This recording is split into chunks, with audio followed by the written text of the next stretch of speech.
Indo British advanced pain clinic నొప్పి మాయం surgery దూరం ఫర్ అపాయింట్మెంట్స్ 9155515563.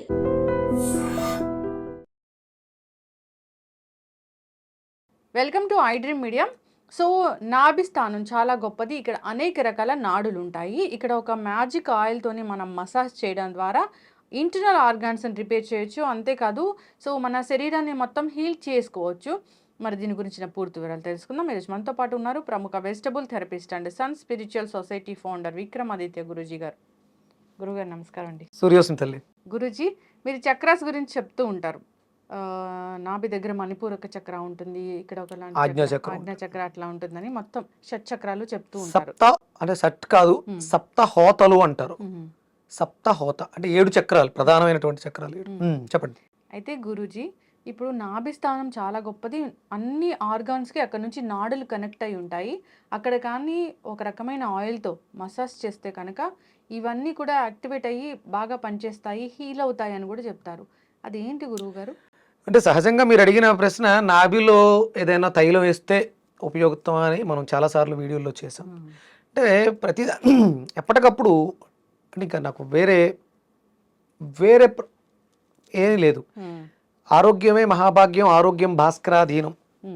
దీన్ని మనం సమాజంని చూడాలనుకుంటున్నాం కాబట్టి సన్ స్పిరిచువల్ సొసైటీ అంటే సూర్యుడి యొక్క ఉద్దేశం ఏంటంటే చేష్టలుడికి జీవోత్సవమైనటువంటి ప్రపంచాన్ని తన రాకతో నిద్ర లేపటమే. చీకటితో అందరం కూడా ఏమి చేయలేక నిద్రపోతుంటాం. అంటే లేవగలిగితే లేచినట్టు, ప్రాణం ఉన్నట్టు లెక్క.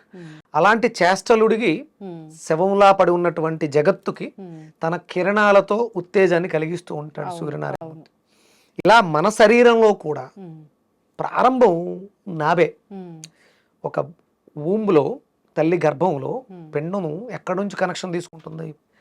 సర్వము అక్కడే ఉంది. అగ్ని, దాన్ని అగ్నిస్థానం అంటాం. మూల మణిపూరక చక్రం దగ్గర ఉన్నటువంటి చక్రము 10 దళాలను కలిగి ఉంటుంది. అందులో ఉన్నటువంటి బీజం అగ్ని బీజం, రమ్మనే మంత్రాన్ని కలిగి ఉంటుంది. ఇక అక్కడి నుంచే ఇక మిగతా వ్యవస్థ అంతా కూడా లోయర్ ఎమోషన్స్ కావచ్చు, హయ్యర్ ఎమోషన్స్ కావచ్చు. సప్త హోతలు, 7 చక్రాలు సప్త ధాతువులని కూడా, మన శరీరం ధాతువులు కలిగే ఉంటాయి. మనం అంటే మెడికల్ టర్మినాలజీలో మీరు మాట్లాడుకునే కాపరు, జింకు ఇలాంటివన్నీ కూడా ఆ సప్త ధాతువుల్లోనే ఉంటాయి. వీటిలన్నిటిని కూడా ప్రేరణ చేసేది మణిపూరక చక్రం. అందుకని దీని మీద ఎంత రీసెర్చ్ చేస్తున్నా కూడా ఇది అంతుచిక్కని నిగూఢ రహస్యం. ఎప్పటికప్పుడు పెద్ద పెద్ద వాళ్ళు చేస్తూ, ఋషులు మునులు చేస్తూ దాన్ని మనకు అందిస్తూ ఉంటారు. దాన్ని మనం రీసెర్చ్ చేసుకుంటూ వెళ్తాం. దీంట్లో ప్రధానంగా ఎందుకంటే చూడండి, ఇప్పుడు స్టెమ్ డోనర్స్ స్టెమ్ దాస్తున్నారు, మనం మనం దాచిపెట్టుకుంటున్నాం. ఎందుకంటే రేపొద్దుట ఇంటర్నల్గా ఏదైనా ఆర్గానిక్ ప్రాబ్లం అయితే దాని నుంచి దీన్ని తయారు చేయొచ్చు. కట్ చేసి ముడేసిన తర్వాత కొంత బయట దాచారు, మిగతాది లోపల ఉందిగా, అది ఎప్పుడు కూడా యాక్టివ్గానే ఉంటుంది. చాలా జాగ్రత్తగా దాన్ని మనం కాపాడుకుంటూ ఉండాలి. ఇప్పుడు దౌర్భాగ్యం ఏంటంటే చాలా మందికి అంబిలికం హెర్నియా వస్తుంది నాభి దగ్గర, అది పాడైపోతుంది. ఇంకా అక్కడక్కడ మెస్ చేసి ఇవన్నీ చేస్తూ ఉంటారు. అంటే ఎందుకు అంటే ఆ చిన్నప్పుడు జరగాల్సినవన్నీ జరగట్లేదు. పూర్వం ఒక చంటి పిల్లకి స్నానం చేయించాలి, నెలల పిల్లకి డెలివరీ అయిన తర్వాత నువ్వుల నూనె బొడ్డులోను, ముక్కులోను, చెవుల్లోను, నవరంధ్రాల్లోనూ నూనె అన్నట్టుగా రాసి మసాజ్ బాగా నలిపి ఆయిల్తో మసాజ్ చేసి నలుగు పెట్టి పడుకోబెట్టేవారు. వాళ్ళు చాలా హెల్దీగా, ఆరోగ్యంగా, అద్భుతమైనటువంటి భారతదేశానికి వెన్నెముకల్లా నిలబడ్డారు. కానీ అట్లా ఆయిల్ ఇప్పుడు నోస్ట్రల్స్లో వేసిన, ఇయర్స్లో వేసిన అది ఇబ్బంది కదా గురువు గారు? ఎందుకు ఇబ్బంది అమ్మా? అంటే అప్పుడు లేని ఇబ్బంది ఇప్పుడు ఏంటి? అప్పుడు ఉన్న జనానికి ఇప్పుడున్న జనానికి మనుషులమేగా ఆ పద్ధతులన్నింటినీ పాడు చేసుకున్నాం కాబట్టి ఇప్పుడు ఇబ్బంది పడుతున్నామేమో. దానివల్ల ఇబ్బంది కాదు. నూనె ముక్కలు వేసుకుంటే ఇబ్బంది వస్తుందా? ఏమొస్తుంది? ఊపిరాడని పరిస్థితి అట్లా వస్తుంది కదా. ఎందుకు వస్తుంది? నువ్వు మెలకువగా ఉన్నప్పుడు కదా, నిద్రపోయేటప్పుడు కదా వేసేది. ఒక బేబీకి పొద్దుటే తలంటూ స్నానం చేసేటప్పుడు ముందు తీసుకొచ్చి ఎండలో కూర్చోబెట్టి చెవుల్లోనూ వాటిలోనూ నూనె వేసి శుభ్రంగా అలా బాగా మసాజ్ చేసి స్నానం చేశారు. అయిపోయిన తర్వాత తిరిగి పెడతారు. శుభ్రంగా సున్నితమైనటువంటి బట్టలతో మొత్తం అన్ని క్లీన్ చేస్తారు. శుభ్రంగా సాంబ్రాన్ని పొగేస్తారు, పడుకోబెట్టారు. ఏంటి ఇబ్బంది వచ్చింది? ఎందుకు వస్తుంది? ఇప్పుడు సాంబ్రాణి పొగ కూడా వేయకూడదు. ఎందుకని? ఎందుకంటే మంచి సాంబ్రాణి దొరకట్లేదు. అసలు సాంబ్రాణి ఎలా తయారు చేస్తారో తెలుసా? ఒక చెట్టు గమ్ముని ప్రాసెస్ చేసి తయారు చేస్తారు. అందులో మంచి చెడే ఉందమ్మా, సువాసన వస్తూ ఉంటుంది. సాంబ్రాణి లేదు. ఆవు పిడకలతో మీరే సొంతంగా తయారు చేసుకోండి. ఆవు పిడకల్ని ఇలా చేయబట్టి ఆ వేడిని, కాస్మిక్ ఎనర్జీ, అందులో యాంటీ బ్యాక్టీరియల్ ప్రాపర్టీస్ ఉంటాయి. లేదా కరివేపాకులు వేసుకోండి మీరు. అదే అవి అంటే ఇవి దొరకట్లేదని మీరు మేజర్గా జరగాల్సిన ప్రక్రియనే ఆపేస్తే ఆరోగ్యాలు ఎక్కడి నుంచి వస్తాయి? ఇదంతా సైన్స్ అర్థం కాదు కాబట్టి కథల రూపంలో ఇలా మార్చింది శాస్త్రం. దాన్ని మనం ఇబ్బంది పడిపోయి ఇప్పుడు అనారోగ్యాలు వస్తున్నాయి, అట్లతో ఇబ్బంది పడుతున్నాం. ఇప్పుడు మనం బొడ్డులో ఆవు నెయ్యి వేసుకుంటే మంచిది అని చెప్తాను ఒక రకంగా, కొబ్బరి నూనె వేసుకుంటే మంచిది అని చెప్తాను ఒక రకంగా, ఆవాల నూనె వేసుకుంటే మంచిది ఒక రకంగా, నువ్వుల నూనె వేసుకుంటే మంచిది. చాలా రకాల ఆయిల్స్ ఉన్నాయి. ఇవన్నీ ఎవరో ఒకరు ప్రాసెస్ చేసి తయారు చేసింది. మంచివి రావట్లేదని వేసుకోవడం మానేస్తాం, సొంతంగా తయారు చేసుకోవడానికి ప్రయత్నం చేస్తాం. అలా అంటే ఒక్కొక్క ఆయిల్కి ఒక్కొక్క ప్రాపర్టీ ఉంది. ఇవన్నీ అంటే అయిపోయినాయి, ఆ ఏజ్ దాటి వచ్చేసాం. మరి ఇప్పుడు ఉన్న పరిస్థితుల్లో రెగ్యులర్గా మనకున్న సమస్యలు, శరీరం డిహైడ్రేట్ అయిపోతుంది, డ్రై అయిపోతుంది. శుభ్రంగా నైట్ పడుకునేటప్పుడు ఒక 2 చుక్కలు కొబ్బరి నూనెను వేసుకుని మసాజ్ చేసుకుని పడుకోవచ్చు. అలాగే చాలా మందికి అంటే మనకి స్ప్లీన్ అనే ఆర్గాన్ చాలా ఇంపార్టెంట్. ఇది ఎయిర్లో ఉన్న ఎనర్జీని రిసీవ్ చేసుకుంటుంది. స్ప్లీన్కి లిప్స్కి అనుసంధానం ఉంది. పెదాలు పొడిబారిపోతున్నాయి, డ్రై అయిపోతున్నాయి. మనం శుభ్రంగా ఇది ఆలివ్ ఆయిల్ బొడ్డులో వేసుకుని మసాజ్ చేయడం ద్వారా ఈ పెదాలకి అంటే ఎలా పని చేస్తుంది అసలు అంటే ఇవి డ్రై అవుతున్నప్పుడు ఇక్కడ మాయిశ్చర్ రాయాలి, కానీ బొడ్డులో వేస్తే సర్వము బొడ్డు నుంచే వెళ్తుంది. మీరు ఏ ట్యాబ్లెట్, కంటిలో జబ్బు వచ్చినా, చెవిలో జబ్బు వచ్చినా, తలలో వచ్చినా, కాల్లో వచ్చినా ట్యాబ్లెట్ నోట్లో వేస్తున్నాం, పొట్టలోకి వెళ్ళిన తర్వాతే డివైడ్ అవుతుంది. అంటే ఇక్కడే ఆయిల్ వేయటం ద్వారా అది కొంచెం గోరువెచ్చగా చేసి మసాజ్ చేయడం ద్వారా తనలో ఉన్నటువంటి వ్యాధి నిరోధక శక్తి, డిఎన్ఏ, గతం తాలూకు జ్ఞాపకాలు, అద్భుతమైనటువంటి మెకానిజం అంతా కూడా నాభిలో యాక్టివ్ అయ్యి ఆయా అవయవాల్లో వస్తున్న ఇబ్బందులను తగ్గిస్తూ ఉంటుంది. దానికోసం మిరాకిల్ ఆయిల్, మీరు ఎందుకన్నారో తెలియదు, మిరాకిల్ ఆయిల్ అన్నారు. అంటే ఏమున్నాయో కూడా తెలియదు మనకి. అందుకని ఏంటంటే 3 రకాల ఆయిల్స్ని మిక్స్ చేసుకోవచ్చు. అంటే ఇంకా అవకాశం ఉంది. మనకి మార్కెట్లో అరోమా ఆయిల్స్ దొరుకుతున్నాయి. అందులో కొన్ని రకాల అరోమా ఆయిల్స్ని దాన్ని ఏమంటారు, కాంబినేషన్స్ మిక్స్ చేసుకోవచ్చు, బ్లెండెడ్ మిక్స్ చేయొచ్చు. అందులో మనకు ప్రధానంగా స్కిన్కి పనికొచ్చేవి వాటిలో టీ ట్రీ చాలా బాగా పనిచేస్తుంది. అలాగే పెప్పర్మెంట్ ఆయిల్ అని ఫ్రాగ్రెన్స్ ఆయిల్ దొరుకుతాయి. దీనికన్నా అద్భుతంగా మనకి ఫ్రాంకిన్సెన్స్ అని, దాన్ని ఏమంటారంటే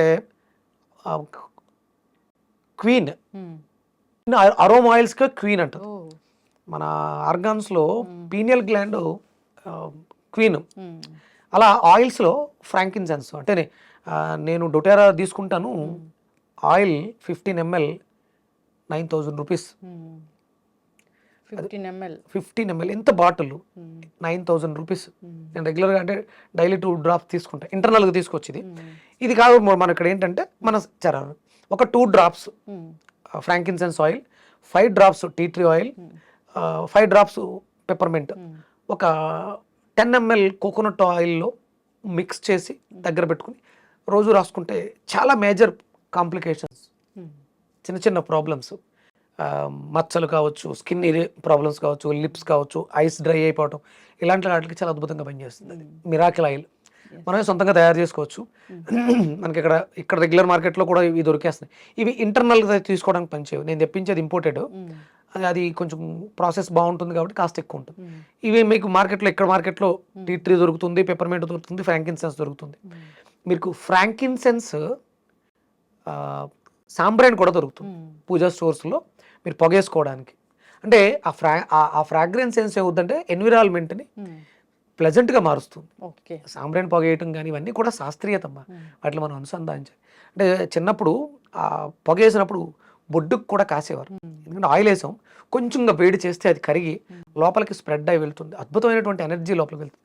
ఇక్కడ మణిపూరకం అనేది ప్రకృతి నుంచి, సూర్యుడి నుంచి ఎనర్జీని, సోలార్ ఎనర్జీని రిసీవ్ చేసుకుని శరీరంలో హయ్యర్ చక్రాలకి, లోయర్ చక్రాలకి కూడా శక్తిని అందచేస్తుంది. ఆ సిస్టమ్ని యాక్టివ్ చేస్తున్నాం ఆయిల్ వేయడం ద్వారా. ఆవాల నూనె వేసుకోవచ్చు, నువ్వుల నూనె వేసుకోవచ్చు. ఇవన్నీ మనం కొనలేము, వేసుకోలేము, తయారు చేయలేము. శుభ్రంగా మనమే కొన్ని పుదీనా ఆకుల్ని ఆరబెట్టి కొబ్బరి నూనె వేసి కొంచెం మరిగించి పక్కా తీసుకుని ఆయిల్ వాడుకోవచ్చు కదా. అవును. ఆవాలు మనకి రెగ్యులర్గా ఆవాల నూనె దొరుకుతుంది, లేదంటే ఆవాలు కొంచెం దంచి నూనెలో వేసి మరగబెట్టి ఆ నూనె వాడుకోవచ్చు. మన చుట్టూ చాలా రకాల ఉపయుక్తకరమైనటువంటి మొక్కలు ఉన్నాయి. అంటే ఇంటర్నల్గా తీసుకోవడంతో పాటు ఎక్స్టర్నల్గా అప్లికేషన్ కూడా ఈ ఆయిల్స్ని మనం వాడుకోవచ్చు. ఓకే. అయితే పడుకునేటప్పుడు ఈ పొడ్డులో ఒక 2 చుక్కల ఆయిల్ వేసి మసాజ్ లాగా చేయాలా ఒక గురువుగారు? శ్రద్ధగా పక్కన శ్రద్ధగా చెయ్యాలి. ఒక 40 రోజులు, ఒక నెల, 2 నెలలు మనం శ్రద్ధగా ప్రతిరోజు ఇదొక పని మీద పెట్టుకుని చేసుకోవడం ద్వారా అద్భుతమైనటువంటి రిజల్ట్స్ చూడొచ్చు. ఎస్, ఖచ్చితంగా అండి, చాలా చక్కగా చెప్పారు. అంటే నాభిస్థానం చాలా గొప్పది. అంటే బేబీ పొట్టలో ఉన్నప్పుడు తనకి ఫుడ్ అంతా వెళ్తుంది.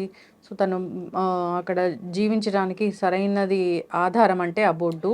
సో ఆ బొడ్డు తాడు నుంచే తనకి ఫుడ్ అనేది మనకి తీసుకుంటుంది. భూమిని ఏమంటారు, గరిబ నాభి, గరిమ నాభ్య. గర్భం నాభి సెంటర్. అంటే అక్కడ నుంచే ఏదైనా జరుగుతుంది, సృష్టి జరుగుతుంది. అమ్మవారు గణపతిని సృష్టి అక్కడే చేశారు, నాభి దగ్గరే చేశారు.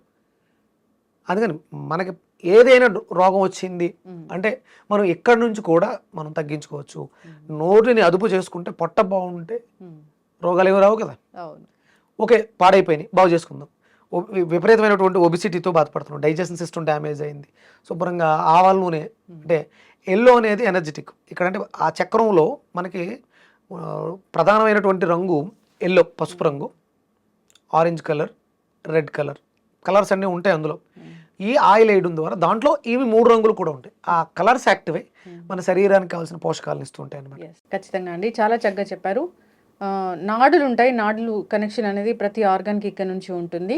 సో ఇది మూల స్థానము. ఇక్కడ ఈ చక్రం అనేది మనల్ని నడిపిస్తూ ఉంటుంది. చక్కటి ఇన్ఫర్మేషన్ గురువు గారు. సో చాలా చక్కగా చెప్పారండి. అందరూ కూడా మరచిపోయిన సంప్రదాయాలు, పద్ధతులు పాటిస్తూ ఆరోగ్యంగా ఉండాలని కోరుకుందాం. ధన్యవాదాలు. సూర్యస్మితల్లి.